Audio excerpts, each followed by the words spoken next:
বুধবার সাত সকালে ৬০ নম্বর জাতীয় সড়কের পাণ্ডবেশ্বর থানার অন্তর্গত খোট্টাডিহি মোড়ে দুর্ঘটনার কবলে পড়ল একটি পাথর বোঝাই ডাম্পার। ঘটনার ডাম্পারের সামনের অংশ একেবারে দুমড়ে মুচড়ে যায় এবং সেখানে আটকে পড়ে গাড়ির চালক ও খালাসি। স্থানীয় ও প্রশাসনের তৎপরতায় ডাম্পারটির মধ্যে আটকে পড়া চালক ও খালাসিকে উদ্ধার করে চিকিৎসার জন্য স্থানীয় হাসপাতালে পাঠানো হয়। আমি এখানে ছিলাম, খালি আড্ডে পেলাম। আচ্ছা, ওখান থেকে এসে কি দেখলেন? ওখানে তারপর গাড়িটা এখানকে এলে দেখলাম খালি পিছনে মেরেছে নাকি? এটা গাড়িটা কাকে মেরেছে, মানে কিভাবে হয়েছে অ্যাক্সিডেন্টটা? তো বলতে পারছি না, কারণ কি আমি খালি আওয়াজটি দেখলাম, দাঁড়াম করে মারলো কিসে, এই আওয়াজটি দেখলাম। কিছুক্ষণ পরে দেখলাম যে গাড়িটা এখানে দাঁড়ালো, একটা গাড়ি আগে চলে গেলো, এইটুকু দেখেছি। আর কিছু না। মানে কি মনে হচ্ছে যে এ কোনো গাড়ির পেছনে মেরেছে? একটু বলতে লাগছি না, দেখিনি। আচ্ছা, স্থানীয় সূত্রে জানা যায়, পাণ্ডবেশ্বরের দিক থেকে একটি 12 চাকার পাথর বোঝাই ডাম্পার হরিপুর অভিমুখে যাচ্ছিল।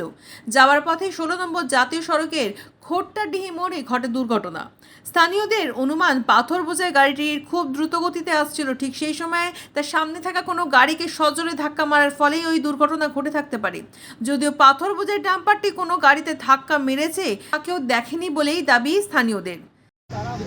দেখলাম যে গাড়িতে অ্যাক্সিডেন্ট হয়েছে, তারপরে ড্রাইভার খালাস তো নাই, হয়তো পুলিশে নিয়ে গেছে।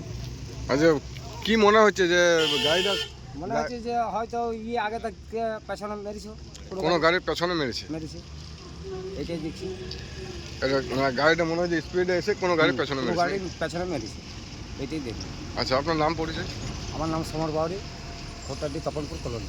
আচ্ছা, এখন পুলিশ আসছে? হ্যাঁ, এখন পুলিশ।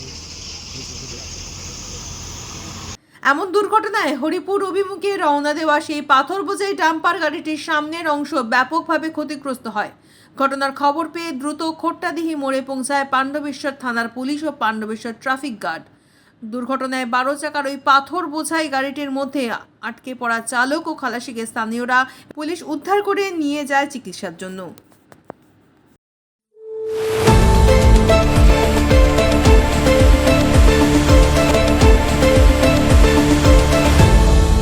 আপনারা দেখছেন এই বেলা বাংলা, শিরোনামে সবার আগে।